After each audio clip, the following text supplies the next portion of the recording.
Welcome back to the TG podcast. We are here, of course, to discuss everything Arsenal across the week. It is now international break, and we are going to be discussing, of course, a recent game where we did see Arsenal drop points for quite a long time, and actually see the goal for quite a long time as well. And we're here to discuss everything that happened there, guys. And what does it mean for the title race? As Man City also get a very convincing win. They absolutely, battered Liverpool. To be fair, in the end, and they were 3-0, and they're now 4 points behind Arsenal. So we're going to all to discuss today. We'll be looking ahead, of course, after international break, because we do have some good news with hopefully some injury players returning to the squad. So that could be a massive boost going ahead for the rest of the season. But we're joined by the regulars, of course, Rory and Dom. How you guys been keeping? You guys been keeping well?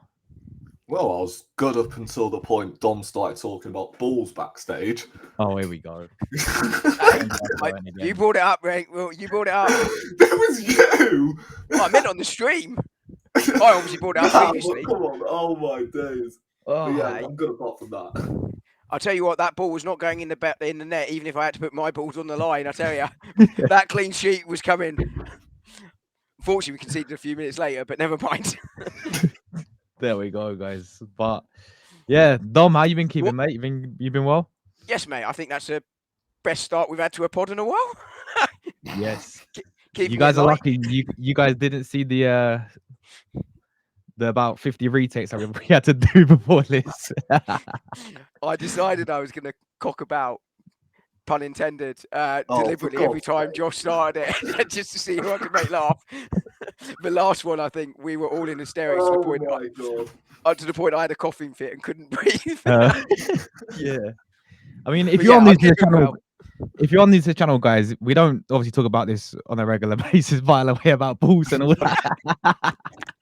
People click on this, they're new, thinking, "What?" Well, I don't know, Dom might. Yeah, this isn't making the cut, is it? But yes. But yeah. Otherwise, I'm well. How are you? I'm not bad, man. I'm not bad, thank you.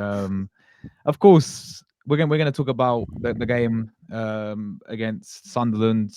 We did drop points. Obviously, a draw, 2-2. Very disappointing in the end, guys. Considering that we turned the game around and it looked like what Arsenal been doing all season, right? You know, we've been grinding out these wins and it was going very similar. I thought, the momentum was like, yeah, it looks like we're going to see this out once again and get a overall very good result away from home at Sunderland. I think to be fair to them, I think credit where credit's due to Sunderland. They had they are a great side. They've had a great season, great manager, great set of players. And the way how they set up against Arsenal, I thought was they really frustrated us. And it's very physical as well. Very brave, very physical. And I think if we're being, in my opinion, I think they deserved it to be leading in that first half. I don't, we struggled to break them down. I think, we created that a handful of chances. The only one I remember was it Eze over the bar. And Saliba as well, wasn't there? And the big Saliba chance, yeah. And then I think Rice had the free kick. But apart from that, really, Sunderland really frustrated Arsenal, even with the set pieces as well, by the way. It looked like they sort of did their homework. The way how they sort of set up against Arsenal in that, in that first half. And they got their goal. Obviously, first goal conceded since, well, what September the 23rd, I want to say. September the 21st, yeah. That might be wrong. I'm doing that from memory, but it's certainly in 9 games. Yeah, it's around 9 games, isn't it? Because obviously we recently just matched the record for the most clean sheets in a row since 1903. Yeah. So eight clean sheets, wasn't it? But if you include when we conceded in the previous game to then in this game, it would be about 9 games. Yeah, facts. So, obviously it was I think Ballard as well, wasn't it? The ex-Arsenal. It had to be him. It was either going to be him or Xhaka, guys, to score. Let's be real with it. I mean, I was focused on Xhaka pre-game. I forgot about Ballard, but completely forgot about Ballard, who was in the Arsenal academy. And I don't know if you guys saw his interview after the game, but he was quite humble, like respectful to Arsenal. He was like, they did a lot for me and all that. So, he's quite respectful for that. And fair play to him. It's a really good goal. To be fair, great strike from him. Hammered it in. Yeah, legit. And then obviously. Yeah, second half we came out a lot more better, and we obviously got that equalizer. Saka, wasn't it, guys? With the equalizer, and then the Trossard goal as well. I mean, great bit of feet, great finish as well. And as I said, I think he scores. Was it 74th, 75th minute? We have 15 minutes to go. And I was thinking, yeah, you know, what we're doing all season, we're going to see this out. And then I don't know what happened on that last goal, guys, man. I don't know what happened on the last goal. You know, it was Brian Brobby who scored. And big shout out to Michael if he's watching this. He's an Ajax fan, and let me tell you something about Brian Brobby. He was buzzing that Ajax let him go. Right? He's an Ajax reject, by the way. So yeah, he scores against us, and I don't know what you read. I mean, we'll talk about it more in He depth. told me last night. Told me last night, by the way, He- that he scored 4 goals for Ajax. He scored last 4 season. goals for Ajax for last and season. now he's on the bench for Sunderland. So Yeah, there we go. That said, though, Ajax had a very poor season overall, didn't they, last season? They did. I think you probably have to sort of upgrade that for a little bit just because of how poor, you know, Ajax were. But, you know, that's he was sort of well respected around Europe as an up and coming player this sort of season before, wasn't he? But as you rightly say, had a poor season last season. Poor season last year, yeah. They were linked with Arsenal, but shows how many strikers that. Arsenal were being linked with. Yeah, it's true. We linked every single striker. So, but yeah, obviously a 2-2 draw. As I said, Man City obviously won their game, which didn't really help, and they're now 4 points behind us. I'll start off with you first, Rory, bro. Obviously very disappointing to conceding, you know, that late on as well. How are you feeling overall? Like, you know, sort of seeing, you know, we're sort of on top of the world recently, you know, keeping clean sheets, getting, you know, results. But now we've had a little blip and it's quite frustrating. You know, how are you feeling overall about that performance and result, bro? I am quite deflated, to be honest with you. I really thought we had it, especially when we made it 2-1. And I actually thought we deserved it in the second half because I thought we were the better team. But Mikel Arteta, unfortunately, reverted back to Mikel Arteta, innit? The changes he made, pretty much, well, until the 91st minute, should I say. Beforehand, he sabotaged his own momentum for not making earlier changes, is what I'm trying to say. The fact he went for a back 5 was just beyond me. And obviously that happened in the 91st minute. So I didn't really get that change. Of course, you want to see the game out. But for me, I wouldn't have brought on Mosquera in the latter stages. What I would have done is I would have brought on Norgard in midfield, and then you have 3 defensive midfielders to protect that back line. And then you bring on Henning Capie or a Lewis Skelly at left back because Calafiori had an absolute mare. I don't know how he escapes that pitch without a booking, if I'm being honest. But yeah, it's just really disappointing. I mean, that first half was just absolutely abysmal. I mean, Sunderland bullied us throughout. As I said, the second half was a big positive. I reckon up until we scored the second goal, that was the best second half performance we played all season, if I'm being honest with you. And the fact we weren't really, I would say, in the driving seats to win this game as well. I know it's Sunderland and we still should be beating them. That they've just come up and we're Arsenal Football Club. But I tweeted out at half time and I said, I can't really see how we turn this game around because we have no direct runners on the pitch. Saka isn't one. Trossard isn't one. Both of them were abysmal in the first half. Marino isn't one. And then Sunderland were pretty much camping everyone in their own half. In fact, no, in their own penalty box even. And the thing that frustrated me about that first half, right, not only it was just the same tippy-tappy, but in the dying moments, right, of the first half, we're just dilly-dallying around with it. Like, just put the ball in the box. And then lo and behold, we've run out of time. It's half time, isn't it? So I was so frustrated. And then, again, to add to that, we're dashing balls from long throw-ins in the first half when we've never scored from a long throw-in. From what I can remember, when they have... Don't tell TalkSport that, whatever you do. But, like, bro, why are we dashing balls from long throw-ins when we have dash a ball from a throw-in? Like, what's the point? yes, we may be set piece FC, but that don't mean you pretty much try every set piece in the book. Like, we can take corners, we can take free kicks, fair enough. Don't mean you can try long throw-ins, because all I've seen over the years is us conceding from long throw-ins. Rory Delap is a prime Rory example. Delap. We ain't no Rory Delap. Yeah, so like Old for school me, that. but like for me, it's just on display. Like, in terms of the players, the defense. I mean, the first goal, and I've had to camouflage myself into red R domination. You get what I'm saying? I've had to dissect the game, like the full game. And when you watch the 2 goals back, right? We'll get onto the free kick later on because, again, absolutely scandalous. The ball gets whipped in. Declan Rice doesn't even jump. So he should be doing better in that aspect. And then bloody Daniel Ballard as well, who sold for, I think, 12 million. So it just, again, had to be him. It had to be him as well to prevent us from scoring at the end to make it 3-2. Great block, though. Yeah, it was a fantastic really block, good block. but it had to be him or Xhaka, to be honest with you.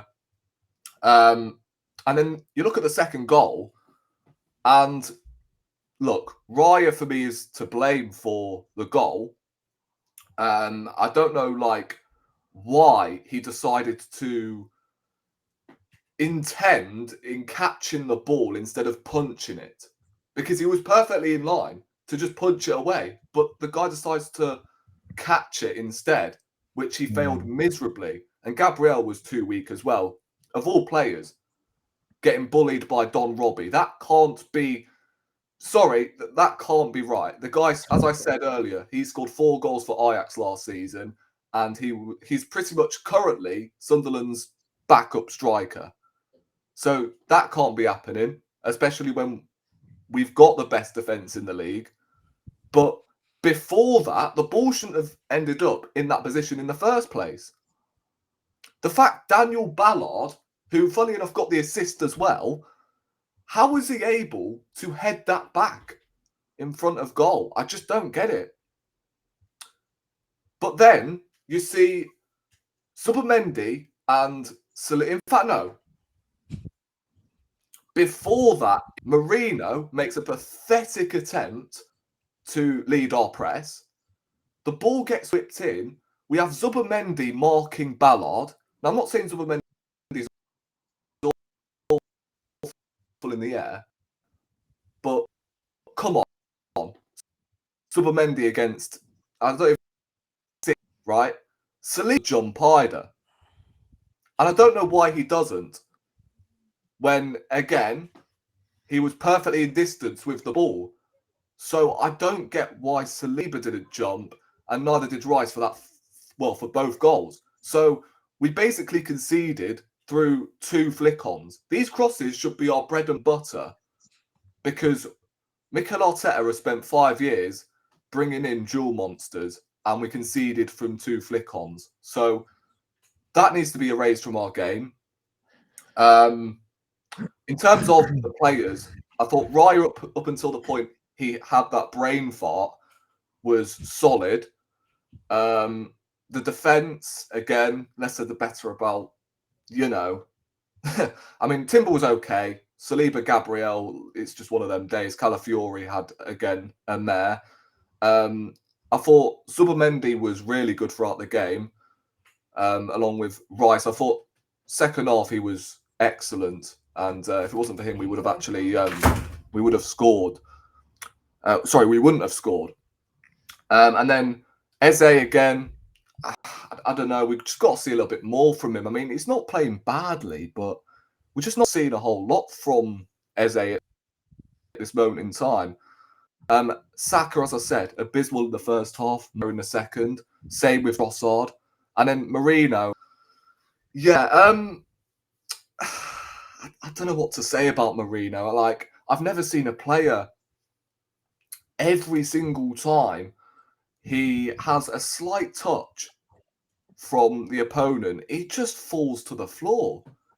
He's on the floor more than he's in the box. Like, come on. You should have seen the number 9 I I was know it's a marking great tonight, book, Rory. He was down a but lot too. Carry on. Pocketed, mate. I mean, let's be honest, guys. Like when Marino's not in the 18-yard box, watching him in build-up is actually laughable because he can't build up from attack. So I don't understand why we are making him do it when he can't. And it's not his fault. He's trying his best, but he's just not that sort of player. Yeah, great. He's lethal in the 18-yard box until that point at the end.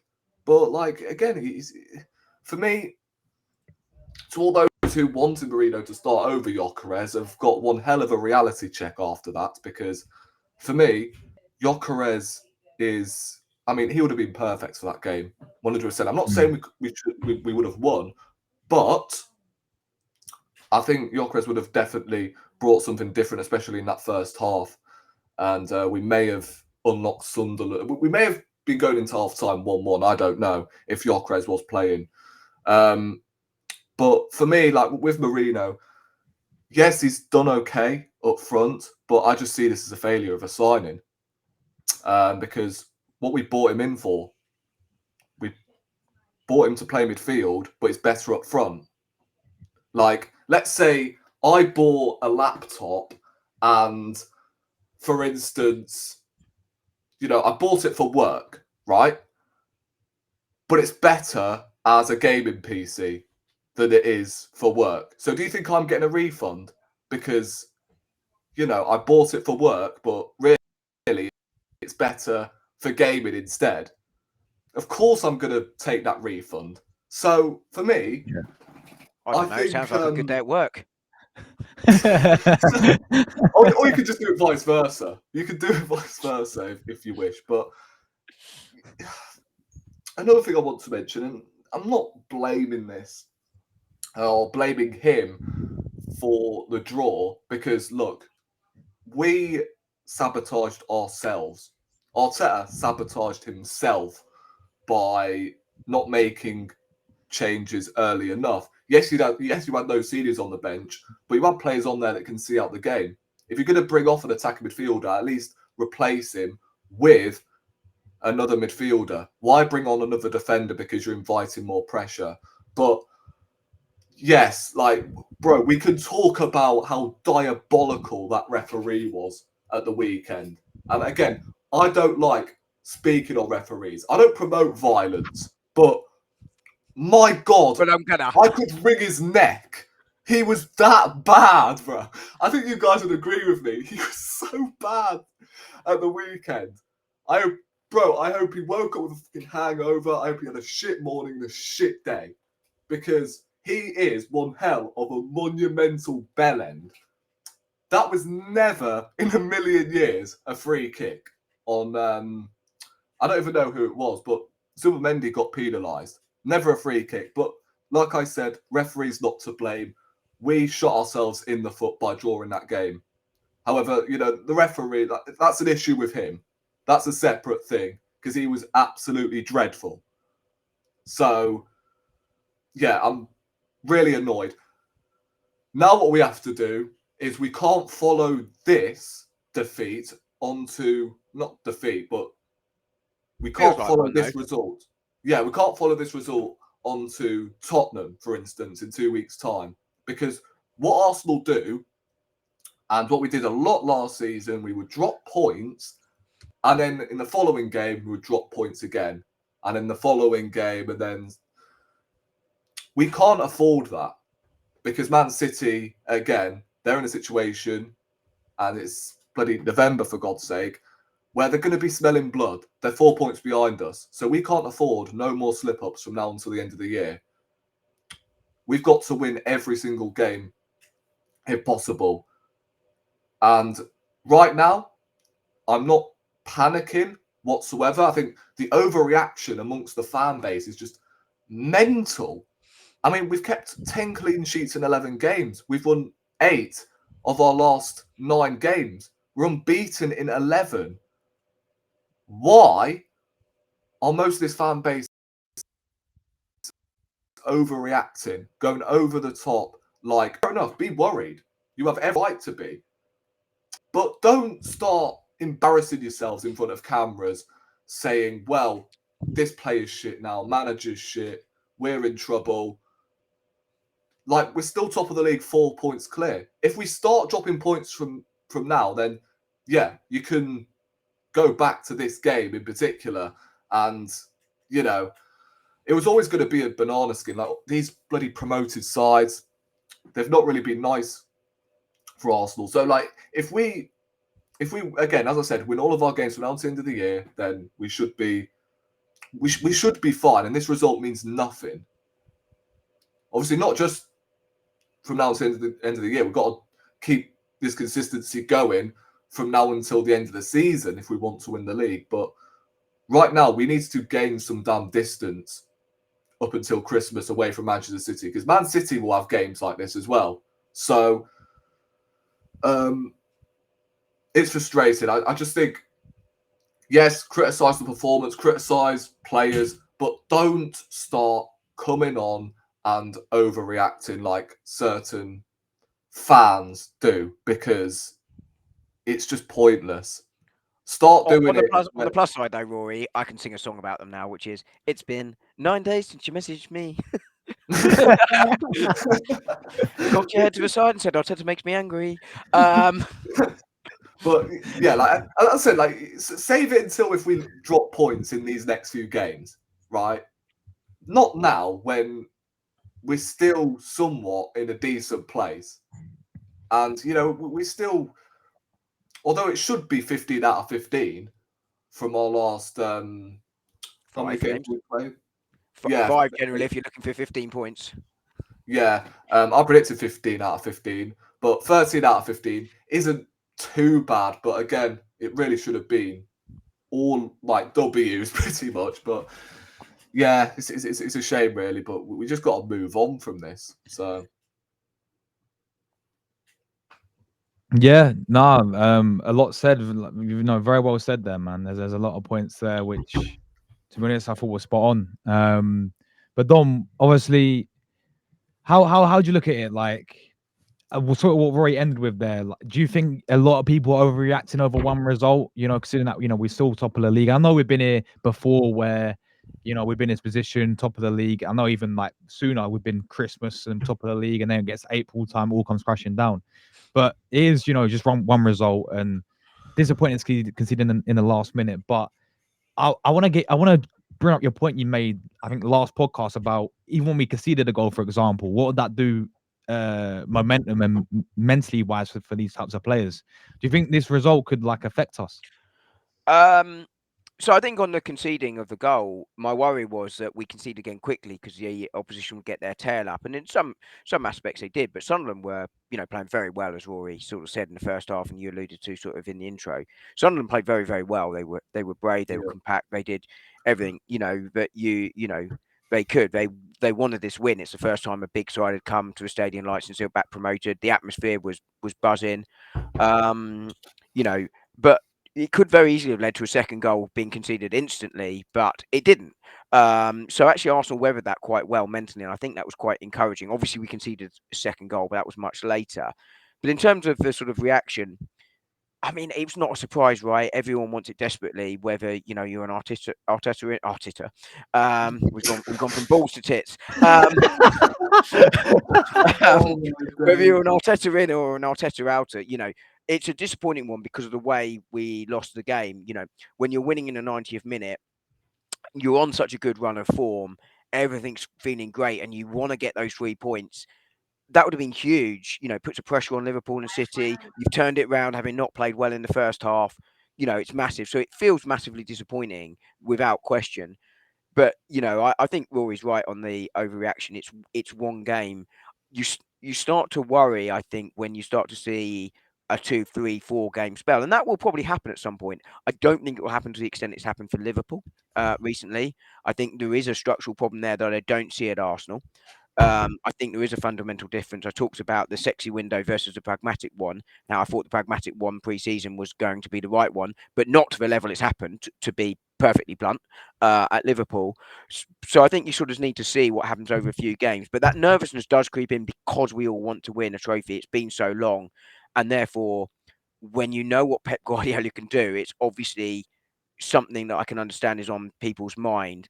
But I don't think there's a cause for panic at this moment. I think when you look at the reaction to the first half performance from Arsenal, when you look at what they're saying after the game now, you have to take that with a bit of a pinch of salt, because what they're going to come out and go, yeah, we drew, but it's all right. Don't worry about it, boys. They're not going to say that, because that's not, that would be suicide, right, for the players to do that. But it does. You could hear them sort of talking about how it felt like a defeat because they didn't want to, but they were desperate to rectify it. And I think Mikel Arteta will use that. I think this group is mentally mature enough now, which I don't think it was in that first title field 3 years ago. That collapse didn't surprise me. I didn't think the squad was strong enough, and I didn't think it was mature enough. I've got a video out tomorrow, or today, when this comes out, talking about Chelsea and how I don't think that squad is mature enough. And I sort of liken it very much to that first Arteta campaign. So I think mentally, they'd be disappointed, but I think they will use that to fuel them going forward. And I think hopefully that's a positive. But the only way to tell, as Rory alluded to, is what happens when we play Spurs. I'd rather ironically play Spurs at Spurs after the international break because they're crap at home. But it's a game we should be winning. But that's going to be a real difficult week that week. But in some ways, that could be a good thing. You've got Arsenal, Bayern, Chelsea. I think is the order of the games. That's a huge week. And not only is it a huge week, it's a real chance to put it right.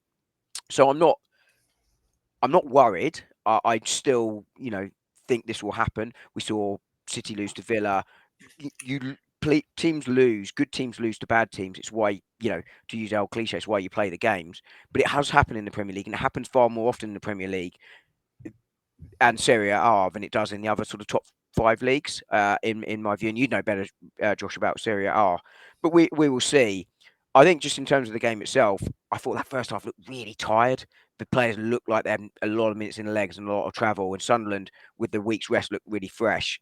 And I think Arsenal almost looked to try and play within themselves to conserve a little bit of energy and try and dampen down the crowd. I think that was a tactic, but it definitely didn't work. And Sunderland rightly led, right? And I think that's another reason why I'm quite positive about what the post-international break looks like, because I think at that point you're going to start seeing some of these players coming back, and you can make those changes. In terms of the sort of subs late on, and I'll just finish on this point. I mean, I didn't mind going defensive. I thought we were looking leggy. I thought we were looking tired. You could sort of see we haven't got the third goal, and you could sort of just see them going, I haven't got the legs there. But my criticism isn't going 5 at the back. My criticism is the subs that Rory alluded to there. Get Norgard on to sit in front of the back line. I think that would have been sensible. I think that probably helps cut out that sort of ball. I don't think you can see that free kick that sort of led to that second goal. And I think, you do that and you get some other runners on, even if it's Dalman just to carry the ball, something like that, or, Wanyeri, anyone with a few legs like that. You might not be going to the young lad who played the other week. I forget his name now. Who's Harrison Anu? Yeah, thank you. I knew I hadn't quite got his name right. I can understand not going to that, but I think, sites of Ranieri or Miles Lewis-Skelly, I think, or Norgard, Norgard's obviously very experienced, are experienced enough to see that out. I think that's where my criticism of Arteta comes from, not the drop back. He's done it more times and won doing it than he's lost doing it. But obviously, when you do it and it doesn't work, it's going to attract criticism, whoever you are as a manager, right? But Arsenal will certainly be disappointed with the way they defended the box twice. It was below the standards that you'd expect from Arsenal. But again, it's Sunderland's bread and butter, right? To end, all you can do is look to Spurs now and hope to rectify it. But as I say, I'm not worried at this point. You worry when you start to see a trend rather than a one-off game. Actually, one more point really quickly. People were alluding to it to last season because of this one result. I think this season feels very, very different to last season in terms of where the squad is at. I don't understand that aspect of it, but everything else I do. Yeah, I mean, about that, right? And the only thing that I am slightly worried about is if you rewind 2 seasons ago, in the 23-24 season, we had these sort of results against like Fulham, West Ham, where we should have then, since the turn of that year, we won every game apart from Aston Villa. Well, no, we drew and then we lost against Villa, but we won every single game. Remind me how many points we finished off Man City that season. 1, if I remember rightly. I think it was 2, you know. Either way, it was 1 result, wasn't it? Yeah. Is that Villa game you want about? So the season where we finished second, 2 points off Man City, and we were on smoke second half of the season, apart from that game against Aston Villa. Yeah. Right. We missed out on the title from 2 points. And that's the concerning thing, because them 2 points could be crucial. But it's all about, for me, winning every game, if possible, in the new year. Like we did in that season. We can't afford any like slip-ups. I would rather have it November than, you know, around February, March time, if you know what I mean. So I think another thing as well to touch on about the substitutions, surely Arteta is aware of the injury situation, right? We've got 5 injuries in attack and he only made 1 change. So I don't understand where this narrative is coming from, that we get unlucky with injuries, when I think you can start to see where they are coming from, because this manager is running these players into the ground. I don't understand like why he wouldn't take a midfielder off when it was evident that the midfield was starting to look a little bit leggy. The defence was just fine. It was. I know we conceded that first goal in the first half, but there was no need to bring on another defender. And obviously, I get we've got players coming back and that, but these injuries will reoccur if we don't manage this squad properly. And I've been quite impressed with the way Arteta has managed his squad this season, and with the rotation. But at the same time, you look at players like Saka, you look at players like I'm trying to think now, Gyökeres right now.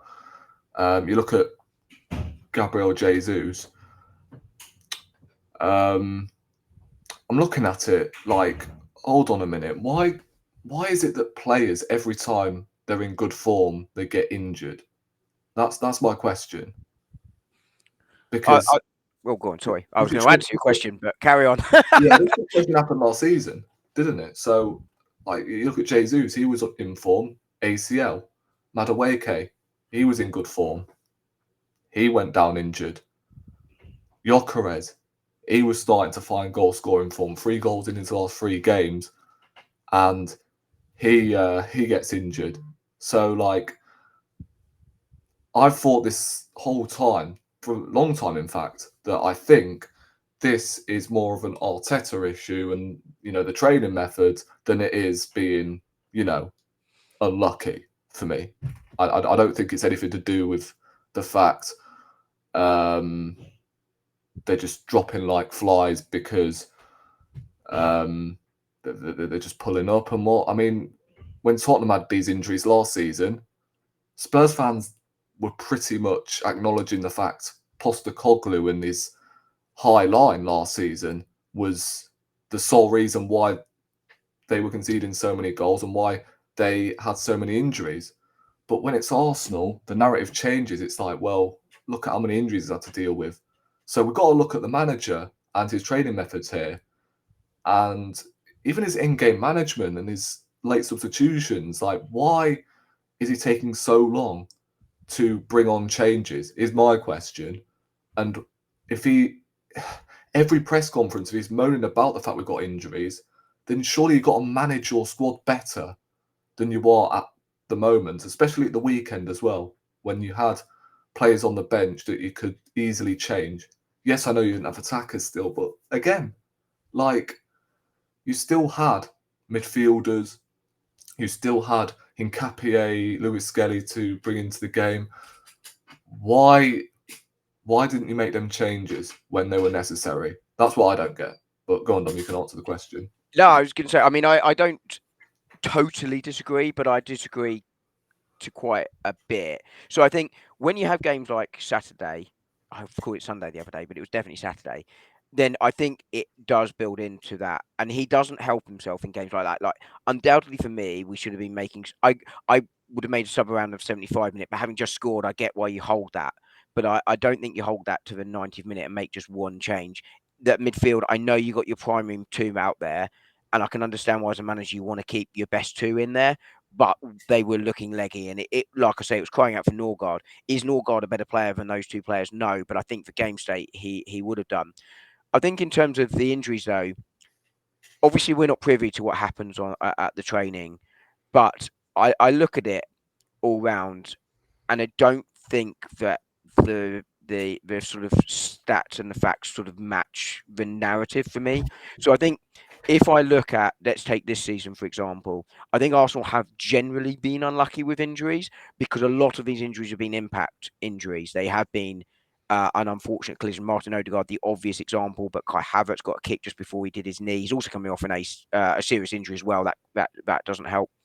But there are some muscle injuries starting to build in, and I think that's kind of is coming from, and I think this was really demonstrated best by last season.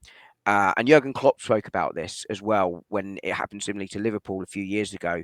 And you've heard sort of seen managers like Alex Ferguson discuss this. When you get 4, 5, 6 injuries, it puts more strain on your other players, and that builds up the injuries there. What you can do, of course, is de-intensify training. But Mikel Arteta was talking about how they weren't training to the same level last season because they didn't have the numbers, they didn't have the players in training, and they had to protect the players more. And you've seen that this season where Martin Zubimendi sat out a whole session. It was a big worry he was going to miss the game through injury, but it just turned out he was sitting out the session because they were managing his workload, because that's what the facts were saying. These clubs have the best medical records, advisors, but they don't always get it right. Of course, Ben White, for instance, should have had surgery a couple of summers ago, but they left it because that was, some people are saying Mikel Arteta overrode the medical stuff. I can't imagine a world where any manager does that. Maybe if it's April and you're in a title race and you're being told a player needs surgery and you try and manage them through, but not at the start of the summer. I just don't think, I think the medical advice was incorrect, but these guys are doing their best and they're making decisions as well. But if you look at the numbers this season, or even last season, I think that a lot of the reason comes from the amount of minutes that they are playing. Managers probably need to sub them more, but also the likes of Bukayo Saka, Mohamed Salah last season, Erling Haaland. If you bring them off and lose the game, that can be the difference between winning and losing, and that can be the difference between keeping a job and not keeping a job at any level. But actually, Arsenal aren't actually that badly affected by injuries this season. Chelsea are, I'm doing this from memory now, I think Arsenal at 6 injuries. Chelsea are at 5. No, Liverpool, I think, at 5. Chelsea at 7, but in and around the same level. Manchester City have just come out a period where they had 5 or 6, but they're down to 1, maybe 2, depending on how you count Rodri. Tottenham about 10. The injuries for Arsenal this season, I don't think, while they've been all in one area, which doesn't help, I don't think are necessarily out of kilter with the league. And I think last season was a bit of an anomaly when you look at Mikel Arteta in terms of the overall numbers. But I think this is a bigger issue than just Mikel Arteta. I think this is a football issue where there is too many games. These top players are being played too much. Rodri talked about it last year, and then ironically did his ACL two games later or whatever it was, very soon afterwards. I think that fundamentally is the issue. But Mikel Arteta doesn't help himself, and Rory is absolutely right here. When you have a game like Saturday, when you go to the 91st minute before you make a sub, because it wasn't like last season where the injuries were, for an Arsenal level, at an unprecedented level. It has happened before in the league, but those sides, generally speaking, have collapsed. I think Liverpool finished 5th or 6th the season they had it, and they had Klopp, one of the best managers in the Premier League. But Roy's right. You had Norgard, you had Miles Lewis-Skelly, you had Wanyeri. Well, his last two might be young, but they've played a lot of football. There were the options there, and that's where he doesn't always help himself. But I think he has been much better this season. But as I say, I don't, overall, the facts kind of match that narrative. But it's understandable and given last season. But last season, again, statistically, just not the case. And I think it was a snowball effect. I really do. Yeah, I mean, the thing is, right, and this is going off topic, right? Do you see like any? And I know we're nice guys in the team, but have we really got anyone in this team that would really like stick it on anyone? Like, for instance, Granit Xhaka would. Or in training or in a match? Yeah, like in a match. I think that's one of the problems. I mean, we saw an incident where Mourinho got fouled by Xhaka, and then we just allowed him to scream in his face. Like, why didn't anyone go over to just push him out of the way and go, move, man? We'd probably be the ones getting booked for it. Yeah, true. But again, I think generally, speaking, though, football is changing. I remember speaking about the Rice leadership debate either earlier this season or last season. I think it was last season. Life in general has changed. Like 20 years ago, even in an office, you'd be shouted and screamed at. Now that doesn't happen. I think football is changing from that heart on sleeve, thumping type. Granit Xhaka, probably one of the few captains around that's like that, and even he's mellowed. But I think by him mellowing, I think he's become by the way, I don't think this is the only reason. I think he's become a better player. Yeah. Yeah. Obviously, just sticking with the injuries, international breaks here now. I think a really good time. We're not talking about mine, are we? We're not talking about your balls, mate. We're talking about them. But sore plums. the sore plums. But sticking. What a block, though. Sorry, Obviously, international break probably came at the right time in terms of the injuries that we've got, because I think if I'm right in saying when we play Tottenham, we're gonna have a lot of players back, right? I think I don't know the exact sort of players who will be back. I think some of them are still a bit late. Like maybe I know Jesus is back in like training now, but maybe he'll be a bit more later than the Tottenham game. But maybe we could see Havertz back, Madueke back, and Odegaard. Maybe who's the other one I'm thinking? Martinelli's the one I'm thinking of. Who's Madueke as well. Yeah, Madueke as well. But yeah, he's got obviously a massive boost for us going ahead. What do we like? Will these players, right? Because obviously it'll be interesting to see what Arteta does with a player like Havertz. Gyökeres as well. Another one I completely forgot about. I just assumed you said him. I thought you said Gyökeres. Did I say Gyökeres? Yeah, I thought you said him. Maybe I said him, but he's another one. Like, we'll credit you anyway. Yeah, cheers. But yeah, he's another one. So we have a lot of players returning, and like I think it's gonna give. Of course, we got to ease them back in though. Like, I think that's important. But even without the injuries that we've had, we're seeing. I think it's proved how good our depth is. Like even we missed all those injuries, still managed to get those. Of course, I know we dropped points against Sunderland, but before that, we're still keeping clean sheets, still getting wins as well. So adding these players in, I think it's going to be an absolutely massive boost. But I want to ask this question. I'll start with you, Dom, first. Obviously, I know we're only in November. Does that mean I need to pay attention now? Yes, mate. He's too busy doing scheduling all these videos, mate. All these 801 shorts. Oh, he's done it. All right. Then he's playing Football Manager. Then I bet. No, I haven't turned it on. Oh, actually. he's not. He's not playing Football Manager. I uploaded the videos while Rory was monologuing. Also has to check the good old baby maker in it. So no, plums are fine. I'll tell you what. Actually, do you know what's funny? I actually screamed that was a damn Ballard block. No way. Well, they kept thumping it long ball. I said, "What have you got? What are you, Sunderland?" Which I thought was a bit unfair on Sunderland, to be fair. Oh man. But anyway, sorry, I'm paying attention. Yeah. But like, how are you feeling overall, Dom, with the injuries coming back now? Obviously, the fixtures were coming up after international break. We pray and touch woods. I know, because I think a few of our main players. You think about Rice going to England, Zubi going to Spain, Marino going to Spain. Obviously, touch wood, we don't get no more injuries from the players playing, of course. But what's your overall feeling, man? Players like Madueke returning to the team after Tottenham, Chelsea coming up, Bayern as well in the Champions League. If you watch today's video, that's a good question. I answered it earlier. So let's plug go. it, mate. Let's plug it. Yeah, I mean, as you say, I can't touch wood right now because the plums are sore, and I'm on a podcast. No. This guy's on a mad one. While these two hyperventilate, I will carry on and answer the question seriously. I mean, obviously it's excellent news these guys are coming back, and you're right, Josh. You got to ease them back in. I think we're seeing a little bit of Gyökeres Havertz rotation. Gyökeres has put a lot of minutes in, more than Mikel Arteta would have wanted, because no Havertz, no Jesus, has meant Gyökeres has had to play those minutes. Why we saw Mourinho the other day. Rory mentioned earlier, you don't want to see Mourinho over Gyökeres, except when you just wanted to give Gyökeres a few minutes rest. That was, for a very specific reason.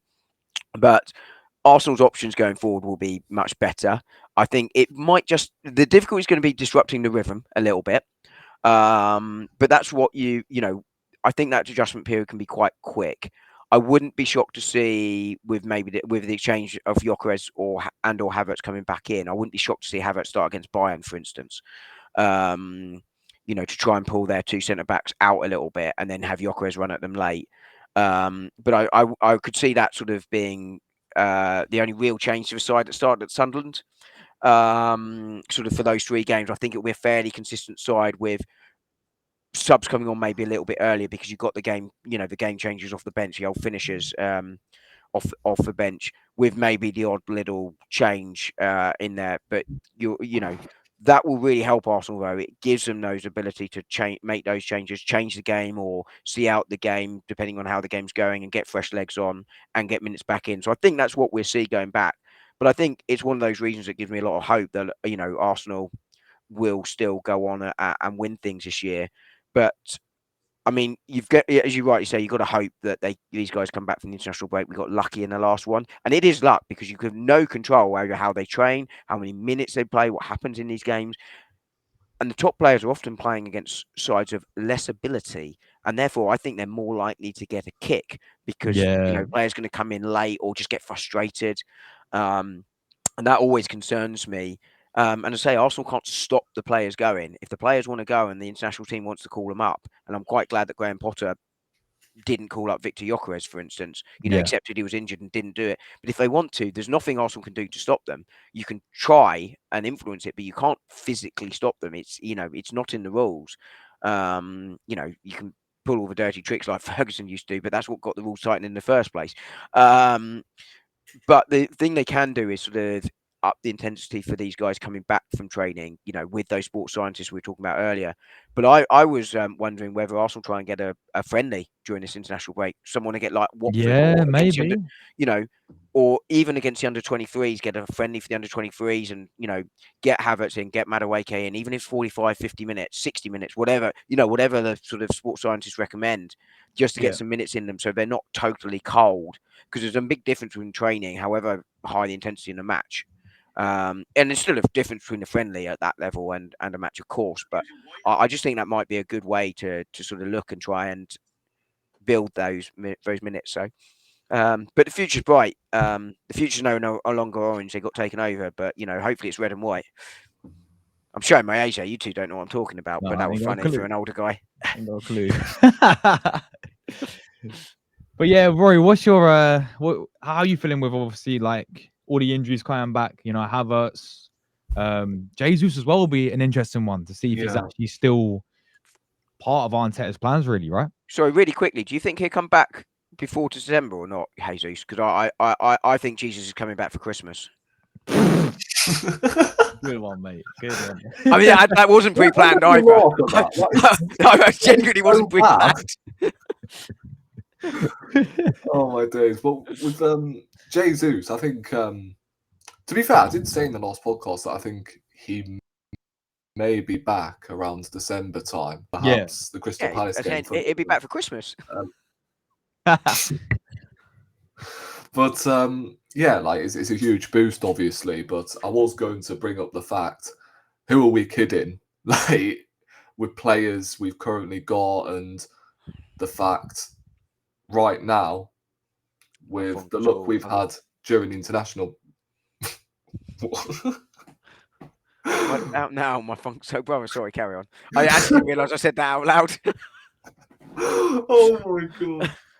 But yeah, like again, with the players that we currently have, and they are on international duty, we need to obviously, well, it's not down to our responsibility during the international break, but it's down to the national teams to, well, they're not going to drop them, which is a shame. Obviously, Rodri, I think, is still injured for Spain, so Subamendi, Marino, they're likely going to be starting. Rice is probably going to start for England. Saka for England. So, listen, there's that concern that they could get injured, and it would be typical because Arsenal have had this luck of, you know, every time we have players returning from injury, there's always 2 or 3 that drop as well. So it's frustrating. It really is. Hopefully that's not going to be the case during this international break. Luckily, it's the last one until March. Because again, like we can't afford to have any more injuries with the lack of resources we had on the bench at the weekend. And I like Wineri. I've really liked Dalman so far, but again, in terms of game changers, I don't know if they are ready just yet.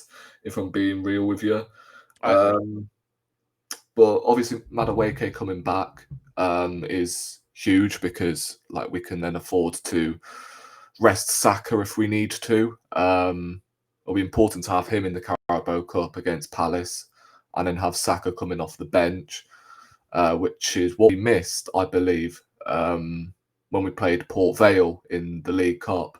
Like obviously we started Saka in that game. When it I would actually have been thought that was the Madueke. right decision in that game, funny enough, because he needed minutes. But you He came know, back from his injury, didn't he? yeah. But in general terms, Rory's right. Yeah, You want Madueke starting those ones. yeah. Then obviously you got Havertz, who, to be honest, it's another squad player, isn't it? I mean, for me, if this was up to my decision, he would be third choice in the pecking order when it comes to strikers. In fact, probably fourth choice. You know, if am I being a bit too harsh? Probably because I look at Gyökeres, who obviously is better than Havertz. I don't see him more as an upgrade on Havertz from what I've seen, but Gyökeres is definitely a better striker than Havertz so far. From what I've seen of Havertz in 2 seasons and what I've seen of Gyökeres in his first 9 games at Arsenal. You look at Marino, who I think is a better striker than Havertz, and then Gabriel Jesus, I think is a better striker than Havertz as well. So for me, I know this isn't Arteta's decision because it's guaranteed that Havertz will be the backup striker for Gyökeres. In fact, he may be the first choice if Gyökeres doesn't bang. So for me, I don't have a problem with Havertz being a squad player as long as he's not blooming starting, that's for sure. Because the guy was no good until, well, he was no good before his injury. So I don't know, like, how he's going to contain with, well, 2 hamstring injuries, I think it was. Was it a hamstring injury last time? I know it was hamstring. It was a hamstring last time. This one was a knee injury after the contact, and then it was a muscle or ligament or something. It can't be in the knee, but it came from a slight contact he got, and then he fell awkwardly as a result of that contact.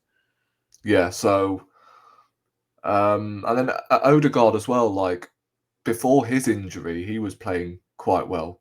To be fair to him, and I want to see him more in the number 8 role. I want to, in fact, see our attacking midfielders sort of hugging that left-hand side a little bit more because if you notice, I think we get the best out of the likes of Odegaard, Ethan, whoever. Well, maybe not Ethan because I think his best position's on the right-hand side, but Odegaard, and then you look at Eze. I think you get the best out of them when they're playing on the left-hand side, to be honest with you. So I would like us to try Odegaard in that left 8 role and then perhaps Eze in the 10. I don't think we necessarily play the 2 8s anymore, do we, really? I think we play more Odegaard and Eze and Waneri in the 10. I'd like to see Eze return back to the left, although right now, you know, Trossard's playing very well and Martinelli has also had a good season. I mean, I think Havertz is undoubtedly the number 2. I think if you had Jesus pre that injury before the World Cup, nearly 4 years ago now, Yeah. well, 3 years ago, then well, I'm not sure you have Gyökeres for a start, but Mm. I think he's obviously gone now. I think what it is it's a different style, and I think what you're going to see is, depending on the opposition, will depend on who starts. Gyökeres will be that runner in behind. He'll look to sort of exploit things out. I think Havertz will be used to try and pull defenses that little bit further forward. Um, you know, but what will be interesting to see, and I think, for me, Havertz is obviously number 2. He will be number 2, whether people like it or not. But for me, he is a number 2 because I think he is the slightly more natural in that position than Mikel Moreno. I think Mikel Moreno is sort of your 18th, 19th man in the squad, and I think he's fine for that. But it, might be an area you look to upgrade in the summer. But Havertz is undoubtedly number 2, and his record in the Premier League when he plays as number 9 is near enough 1 in 2. I did do the maths on it, I think, but this was a while ago. I'm doing it from memory. It's something like 2.1. 1 goal every 2.1 games. So it's around about what you'd expect. The issue for him is obviously he's not clinical enough, but he does link play relatively well. He does drift out, but I do wonder, and we started to see it in those very limited minutes. So it's very hard to say whether that was a one-off in those half an hour or so that he did play, or whether it's going to be more of a trend. He looked more direct and going towards the box, sort of in the style of Victor Gyökeres, and I think he's capable of doing that. So I don't know if it's tactical, just his natural game, because I think he is sort of a natural second striker, sort of at between a 9 and a 10, if you like. That second striker role is probably his natural position. And I think we will see that at times when Arsenal are going looking for goal, but is to come short. But will he now go slightly more direct in the style of Gyökeres? I don't know. It's a very, very, very small sample size. But for me, he's undoubtedly the number 2. I think he does get a lot of criticism because of his slow start, because of the wage and money we played. He's not overly personable, and I don't mean he's unpleasant. I just mean he's quite shy. I don't know him as a person. Maybe he is unpleasant, but he's not sort of Ben White. Everyone loves, right? You can sort of see it. He's very reserved, but also he's a former Chelsea player. But I mean, Arsenal were undoubtedly, for all I've just said there, right to go out and get Victor Gyökeres. I think undoubtedly the right decision. I'm not saying that they shouldn't have done that, but I do think Havertz is and should be the number 2 striker. And I think if any side has Havertz as a squad player, you've probably got a really decent squad. Do we see maybe like with Jesus when he's fully fit? Do we see a scenario where he gets sold in January? Do you guys reckon? I think we might run down his contract. I think it will depend on the offer. So, I mean, I don't think any team's going to come in with a big offer of Gabriel Jesus on big wages. As befitting his status when he was signed. He was going to be the number 9 for Arsenal, and when you are trying to go from 8th in the league to, I think we'd had a season where we got into Europa League, so 8th is unfair. But when you are trying to get back into the Champions League and you've not been in it for a while, and you're trying to get back that level, you do end up overpaying to get players out. So I'm not moaning about that contract that was given. It was the right decision at the time. It's unfortunate how it's worked out for him. I think with his injury record, though, that's a big commitment for a side. So I think they will also wait to get down his contract. So I think the only way he leaves in January is if it's a loan to clear some wages. I think there's 2 ways of looking at it. Do you get that offer? If you don't, then there's no decision. If you get the offer, I think it's going to come down to, do Arsenal think they have the headroom financially to be able to accommodate him towards the end of the season, or do they think they have to get him out to help them with PSR? I don't know. I think Arsenal are going to be very close to the UEFA rules, not the English rules. So I think that will be a factor, because if you can get half his wages off the book, over a 3, 4, 5 month period, that's going to be £5 million. I think, though, from a playing perspective, I think you want Gabriel Jesus around. If you don't need him, you don't need him. Fine.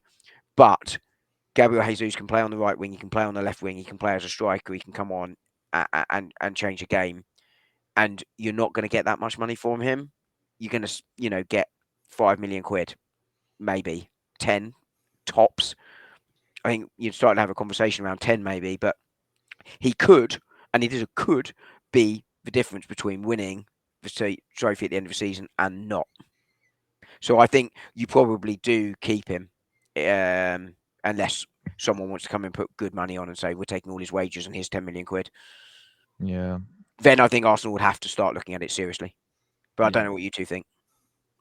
Yeah, it's a real shame with him, man, because obviously, like as you mentioned before, the pre-World Cup Jesus was insane, bro. Honestly, when we had that 22-23 season, he was incredible. And then he gets that injury in the World Cup, and then he's out. And then I think he came back last season for a little bit of time, and he started to find his form again. And was it like the December period, like Palace? Palace, he rinsed them twice, didn't he? Yeah, he did them twice. And he was really was thinking, hold on a minute, if he could stay fit, and then obviously look what happened in the end. He got injured again. It's funny because he did it against Palace. That's why I actually came out of the "Is Jesus going to be back for Christmas" line. It was genuinely unintended because I was thinking back for Palace, which we're going to play on the 23rd. We played the 23rd anyway. So you see, you never know, but yes, we're forgetting what gay he loves Jesus as well. So. Oh, dear me. At least if he gets injured at Christmas, it'll only be for 3 days. Not Christmas, Easter. Balls up my own joke there. That was probably more funny than the actual joke itself, to be fair. Yeah, Yeah, but I got in the pun about balls again. Oh my god. Josh should probably move us on.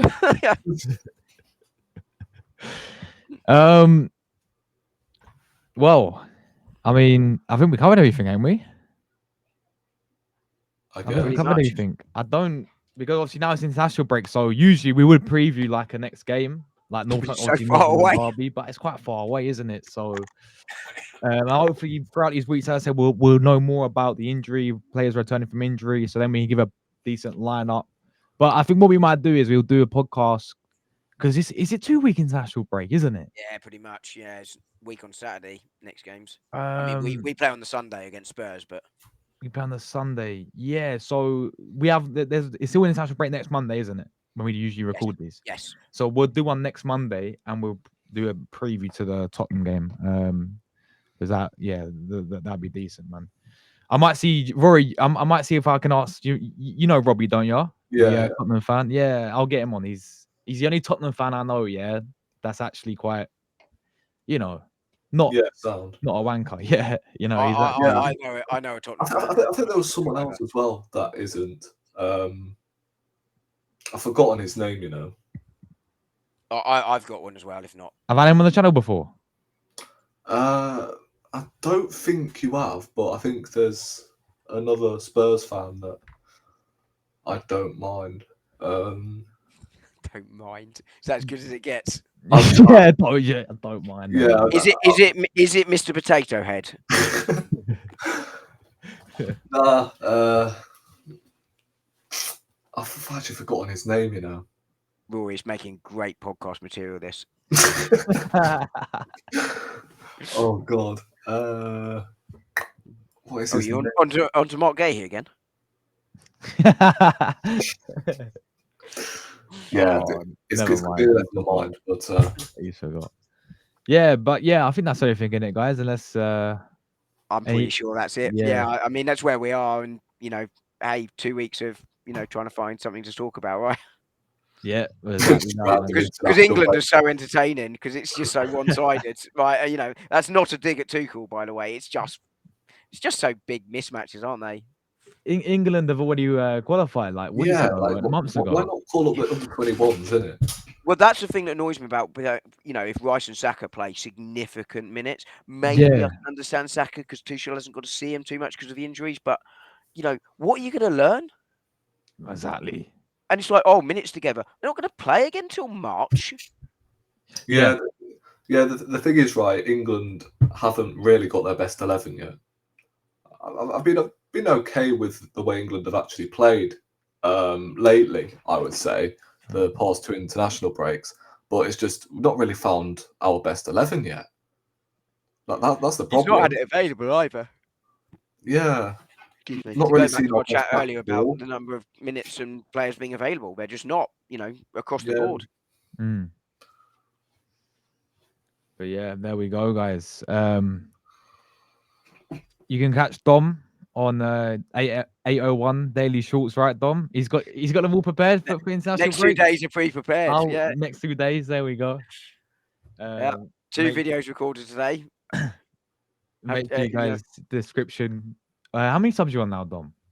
I 250 thought you, something. yeah, you got to 250 in the end. Nice. Yeah, one, I man. got to 250. Yeah. Big up to Dom every single time, man. And Approaching the 1-year anniversary of starting the channel, having lost a bet on this very podcast.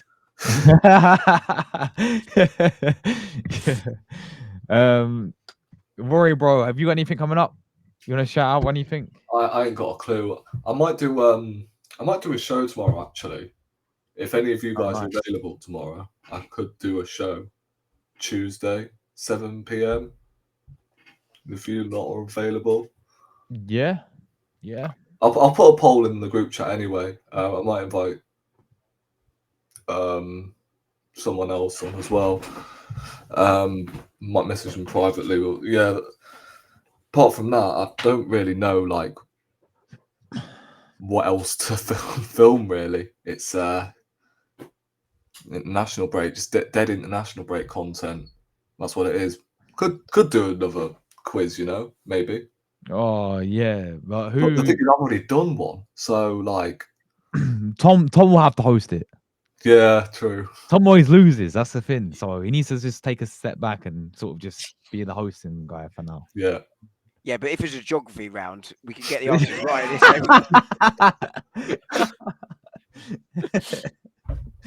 Oh, Timmy. I'm not available tomorrow, Rory. Unfortunately, I will be travelling back from work. So, unfortunately, and I'm on the Footy Corner tomorrow. So I'll give them a quick little plug. And shout out to Footy Corner. Guna Gathering is also back after a temporary leave of absence as well. So, big up Guna Gathering. A couple of shows I'm also on from time to time, but.